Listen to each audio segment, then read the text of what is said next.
Hello! Good morning mga ka-GRP! Coffee na tayo. At ito nga, kape-kape muna. At later ay meron kaming service. Punta namin si Madam. At si Madam ay papunta na raw ng Qatar. So magpapaayos yung hair. Ito na ready na ni Wawit ang mga gagamitin namin. Last year ko pa siya client. So gagawin ko ulit siya kasi aalis na siya ng Pinas at magpapaayos muna siya ng hair.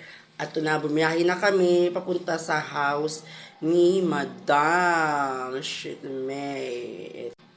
Habang nakababad na ang color, kinulayan ko muna siya ko ng plastic kasi hair niya ay black na black talaga, as in virgin hair sa color.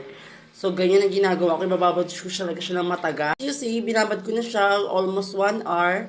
Nag-brown na yung pinakailalim. At ang gagawin ko, mag-roots to ends naman ako sa buhok niya. Kukulayan ko ulit siya para kahit paano, hindi man as in kulay na kulay, mawala naman yung void na color ng black hair niya. Para panibago namang colored siya. Kasi mag-hair colored, na may experience ang color, kahit hindi naman ganun ka-light.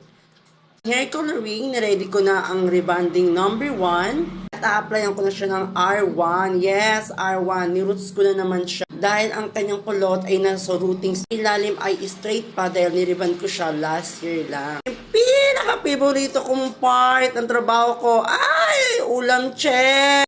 Shitones, ulam check adobe. Loves na mga ka-GRP. Si Wawit, tusok ya. Ay, best loves ya. Ay, ang papish da si Mada. At kain kami dites bago magplantsahan. Ito natin, ready na namin. Iko na plancha blower.